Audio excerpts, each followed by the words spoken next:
예, 세월호 참사 1주기를 보름 앞두고 어제 정부가 피해자 배상 보상안을 발표했습니다. 네, 이와 관련해서 유족들은 지금 기자회견을 열고 배상 보상 절차에 앞서서 진상규명 노력이 우선돼야 한다는 뜻을 밝히고 있습니다. 네, 김경진 변호사와 함께 얘기를 나눠보겠습니다. 어서 오십시오. 안녕하십니까. 자, 우선 첫 번째 제목을 잠깐 네. 보시고 말씀을 이어가겠습니다.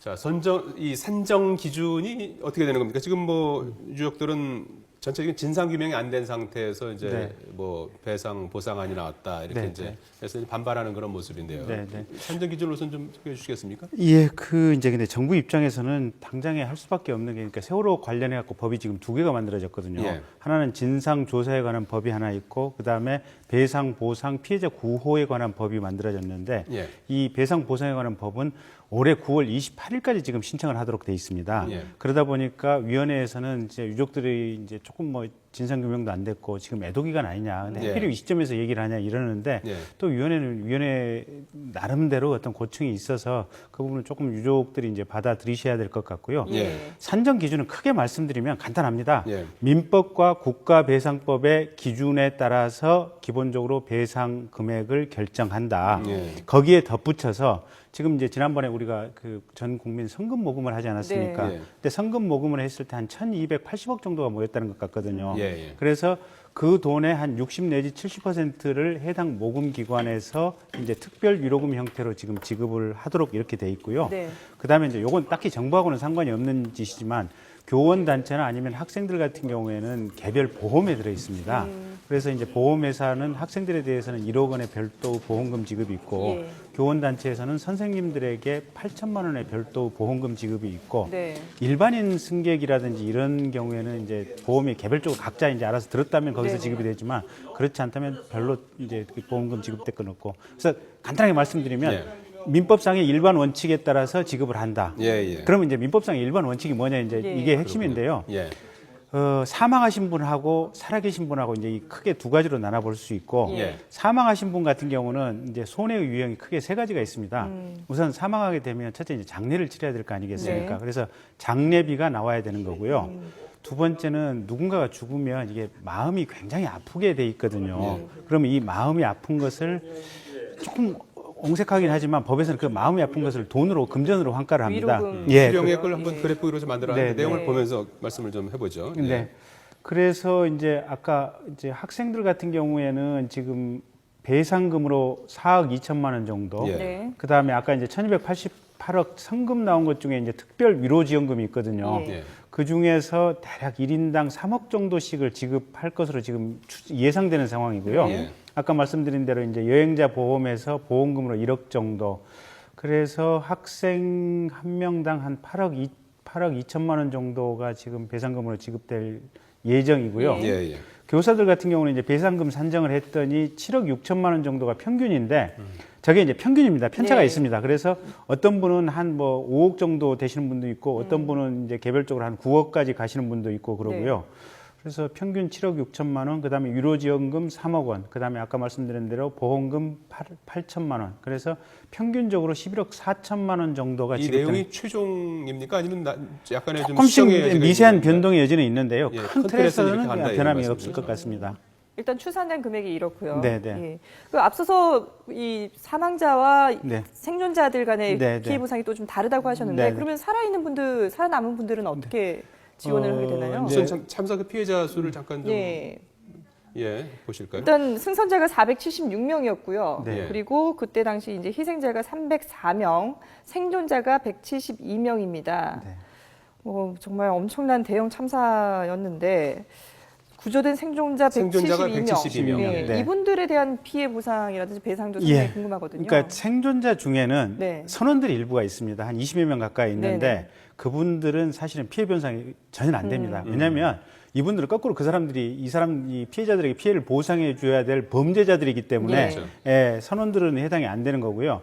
그다음에 이제 학생들이라든지 승객들 같은 경우는 이제 피해 배상을 받는데 첫째는 이분들 같은 경우 이제 치료비 배상 받아야 될 거 아니겠습니까? 예. 그다음에 저 순간에 많이 놀랬고 어떻게 보면 심적 고통을 받았으니까 이 경우에도 마음의 어떤 치료를 받을 수 있는 위자료를 지금 받아야 될 것 네. 같고요. 그 다음에 본인이 치료를 받는 기간 동안에 일이라든지 학업을 못했다. 그러면 그 기간만큼의 일을 못한 손해배상을 받아야 되고 네. 개 중에 일부는 가령 뭐 팔이 골절이 돼가지고 장애가 남는다든지 아니면 귀가 안 들린다든지 신체에 영구적인 이상이 생긴 사람들이 있습니다. 네. 네. 그러면 이런 사람들 같은 경우는 본인이 60, 70세까지 일을 할 때 일할 수 있는 능력이 많이 떨어지지 않겠습니까? 예. 그러면 그 일할 수 있는 능력이 떨어지는 만큼을 금액으로 산정해서 피해 변상을 하도록 돼 있습니다. 네. 근데 저 부분은 아직 이제 금액으로 특정할 수가 없는 게 예. 각각별로 일하는 능력이 얼마만큼 떨어졌는가 요건 신청을 받아보고 진단서를 받아봐야만 개인차가 알 수 있는 있기 거군요. 때문에 정부에서 요 지금 생존자에 대해서는 대략 얼마가 나갈 것이다라고 추산 이게 금액을 아직 학생하고 교사들하고 이렇게 좀 배상금의 차이가 나는 게 일일 수익이라는 개념이 있더라고요. 네. 일일 수익이라는 게 이게 어떤 거고 왜 이렇게 네. 차이를 보는 건지 좀 설명 좀 해주시겠습니까? 그러니까 이제 사람이 이제 죽거나 다치게 되면 피해 보상을 해야 되는 기준 금액이 있지 않습니까? 네. 근데 직업이 있는 사람은 본인의 그 직업에 따라서 이제 그 금액을 직업을 기준으로 해서 그 배상을 해주는 네. 되는데 문제는 학생들 같은 경우 이 사람이 나중에 무슨 직업을 갖게 될지 알 수가 없는 거 아니겠습니까? 그러다 보니까 법원에서 그 도시의 보통 일용 근로자, 그러니까 이제 어떤 이런 건설 현장에서 일하고 있는 이 근로자의 일당을 기준으로 해서 지급을 하는데 네. 이게 일당 기준으로 해서는 87,000원이고요. 예. 한 달 기준으로 해서는 193만 원 정도 됩니다. 예. 그럼 이 193만 원을 학생 같은 경우에는 만 19세부터 시작해가지고 만 60세까지 일할 수 있다 이렇게 봐가지고 요 한 42년 동안의 기간을 매월 193만 원만큼을 계산해서 학생을 기준으로 하다 보니까 저기 아까 4억 2천만 원 네네. 정도 금액이 나온 것 같고요. 일실수익. 네. 네, 교사들 같은 경우는 현재 받는 급여를 기준으로 해서 정년인 만 62세까지 받을 수 있는 그 금액을 기준으로 해서 손해배상이 산정이 됩니다. 근데 희생이 컸던 학생들에게 그 기준을 적용하기에는 좀 네. 너무 낮은 게 아니냐 이런 지적들도 있었거든요. 도시 일용직 근로자 수준을 적용한 거는 네. 정도. 합당한 겁니까 보시기에? 그러니까 이제 그게 참 법에서도 참 철학적인 문제인데요. 예. 예. 이게 가령 이 얘기가 적절할지는 모르겠지만 네. 반에서 공부 1등하는 학생이다. 이러면 뭐 이과생이고 이러면 가령 뭐 의대를 가서 나중에 의사가 돼서 뭐 많은 수입을 올릴 가능성도 있지 않습니까? 예. 근데 그건 정말 가능성이지 실제 이 아이의 향후의 운명이 어떻게 될지 향후 수입이 어떻게 될지는 아무도 예상을 못하는 네네. 거거든요. 예. 그래서 법원에서 부득이하게 어쩔 수 없이 그냥 일용 노동자를 기준으로 해서 일률적으로 정한다라고 판결을 그렇게 하고 있습니다. 그래서 예. 대법원 판례 입장이 저렇기 때문에 저거는 뭐 특별히 어찌 다른 대형 참사들하고 비교하면은 다 동일합니다. 동일하게 아. 다른 다 겁니까? 동일합니다. 예. 예. 아. 다만 이제 지난번에 천안함 사건 때 같은 경우는 조금 다른 게 예. 군인들 같은 경우는 이게 일용 노동 기준으로 이렇게 배상을 하는 것이 아니고 예. 군인들은 원래 하시라도 전쟁을 해서 이게 목숨을 내놓고 군대를 가는 의무 복무 아니겠습니까? 네. 그래서 그 경우에는 국가에서 정한 금액을 그냥 일방적으로 주는 이런 개념이기 때문에 네. 저 일용 노동의 임금 개념이 적용되지 않고요. 대구 지하철 참사라든지 성수대교 붕괴 사건이라든지 삼풍 이 붕괴 사건이라든지 이런 사건 때는 전부 다 이 도시 일용 노임의 개념이 적용이 됐습니다. 그렇군요. 근데 지금 유족들 같은 경우에는 배상금을 교통사고하고 비교를 해서 네, 네. 이걸 산정을 했기 때문에 좀 불합리하다 이런 얘기들을 하고 있거든요. 네, 네. 그 부분은 또 어떻게 봐야 될까요? 그러니까 이제 배상금 중에 이제 이 특정해서 말하자면 위자료 얘기가 이제 주로 얘기가 되는데 예. 이게 그러니까 법 자체에 민법이나 국가배상법에 따라서 배상을 한다 지금 이렇게 돼 있거든요. 예. 근데 민법이나 국가배상법이 결국은 교통사고나 산재보상의 위자료에 준해서 지급하도록 이렇게 돼 있기 때문에 법 자체상 어떻게 할 수가 없는 것 같고요. 예. 그래서 위자료 금액이 이제 작년까지는 8천만 원 기준이었는데 예. 올해부터 지금 1억 원으로 올랐습니다. 예. 그래서 최초에 8천만 원 얘기했다가 이제 어제 위원회에서 발표할 때는 그냥 1억 원 기준으로 예, 좀 비록 상향- 사고는 작년에 났지만 네. 올해 기준으로 하겠다 지금 이렇게 발표했습니다. 예. 다음 주제 잠깐 보시겠습니다.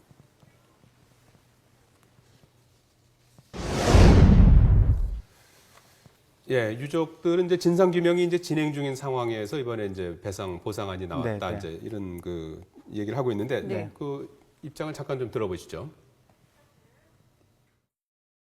배상이라고 하는 것은 고의거실에 의한 잘못에 대해서 행하는 것을 말하는데 현재 국가에 대한 잘못을 규명하는 작업이 진행 중에 있습니다. 그럼에도 불구하고 일방적으로 정한 기준에 따라서 예. 법적으로 정부의 책임을 뭐 묻기에는 어떤 기준이나 절차가 필요한 겁니까? 근데 이거는 사실은 정부가 지금 조금 우기다 보니까 정부 책임이 없다라고 그냥 일방적으로 우기다 보니까 지금 이런 혼선이 밝혀진 건데요. 네. 대체로 법조인들 입장에서는 이 정도 상황이면 정부의 책임이 있는 것으로 봐야 된다라는 것이 지금 통설이거든요. 그러니까 이 법이 안 만들어졌다고 하더라도 유족들이 정부를 상대로 소송을 제기했으면 아마 정부의 패소 가능성이 크다라고 보고 있는데요. 네. 이제 그 이유가 지금 이런 소송은 제기가 안 돼 있는 안돼 상태인가요? 안돼 있는 상황들입니다. 그러니까 그 이유가 뭐냐면 첫째는 세월호 구조 변경이 크게 됐지 않습니까? 안전을 네. 제외하는 그때 국가인 한국성급에서 관리 감독을 해야 되는데 제대로 관리 감독을 못했고 네. 두 번째는 인천항만에서 짐을 과도하게 실을 때 사실은 해경이라든지 또 성급 노조에서 제대로 감시를 해야 되는데 이 감시 역할을 제대로 못했거든요. 네. 예. 세 번째는 이 맹골수도를 지날 때 진도 VTS에서 사실은 해경 다 잠자고 현장에 없었지 않습니까? 예. 그래서 관제를 제대로 못한 책임도 있고 예. 네 번째는 해경이 현장에 갔을 때 지금 해경 기소돼서 1심에서 실형받고 이랬지 않습니까? 뭐냐면 나오라고 방송 제대로 해야 되는데 예. 방송도 안 하고 구호 조치 제대로 못한 이런 책임들이 크기 때문에 예. 결국은 국가의 책임이 이 정도면 어느 정도 밝혀졌다라고 이제 보여지는 상황인데 유족들은 이제 그럼에도 불구하고 좀 더 분명하게 한 다음에 예. 또 국가의 책임이 큰 사고이기 때문에 이런 배상 기준 자체를 민법에 정한 기준이 아니라 예. 기준 자체를 본인들하고 좀 협의해야 되는 것이 아니냐 아마 그런 얘기를 해야 되는데 결국은 그 얘기를 하기는 조금 좀 차후에 민망하다 그거는 보니까 이제 법적인 어떤 그 뭐 다툼이 있을 수 있는 부분이겠군요. 근데 법 자체에 지금 민법과 국가배상법에 따라 한다라고 했으니까 예. 이 자체를 위헌으로 판정하지 않는 한은 특별히 법적 다툼은 어려울 것 같습니다. 아, 그것도 그래요. 네, 네. 당초에 배상이냐 보상이냐 뭐 이런 문제에 대해서 이제 뭐 네, 입장 네. 차이가 좀 있었던 것 같은데 네, 배상과 보상 이런 것들이 어떻게 차이가 있는 겁니까? 그러니까 이제 배상은 가령 뭐 하늘에서 낙뢰가 떨어졌다든지 태풍이 지나갔다든지 네. 정부의 책임이 아닌데 뭔가 큰 사고가 발생했을 때 정부가 돈을 지급해 주는 것이 이 보상이고요. 그다음에 배상 같은 경우는 정부가 뭔가 잘못했을 때 네. 돈을 지급해 주는 게 불법적인 배상이거든요. 일로 발생한 손해를 물어주는 근데 아까 거죠. 제가 예. 말씀하셨던 대로 한 4-5가지 정도 정부의 네네. 책임이 분명히 있다 보니까 예. 이건 배상이라고 성격을 봐야 맞는 것 같습니다. 예. 정부가 이제 배상금을 이제 먼저 손 지급하고 이제 청해진 해운에 이제 구상권을 청구한다고 네, 하지 네, 않습니까? 근데 지금 뭐 청해진 해운이 이제 사실상 이제 파산한 네, 기업인데 네, 이 네. 구상권 행사는 어떻게 결국에는 뭐 나중에 세금으로 물어주게 되는 거 아닐까요? 어떻게 되는 겁니까? 결과적으로 그렇게 될 것 같습니다. 그러니까 청해진 해운에 지금 잔존 재산이 한 3천억 정도 되는데 예. 그중에 한 2천억 정도가 근저당이라든지 압류가 잡혀 있다는 것 같아요. 예. 그러면 실제 의미 있는 재산이 한 1천억 정도 되는데 예. 이번 배상 보상만 해서 한 1,400 들어간다는 것 같고요. 1,400, 예. 지금까지 쓴 돈만 해서 한 6천억 썼다는 것 같거든요. 그럼 남은 1,000억 가지고 지금 이 7천억 정도를 여기서 한다 그러면 사실상 거의 정부의 예산으로 그냥 이걸 메꾼다 지금 이렇게 보이는 상황입니다. 그렇군요. 예. 네, 김경진 변호사였습니다. 잘 잘 들었습니다. 들었습니다. 감사합니다.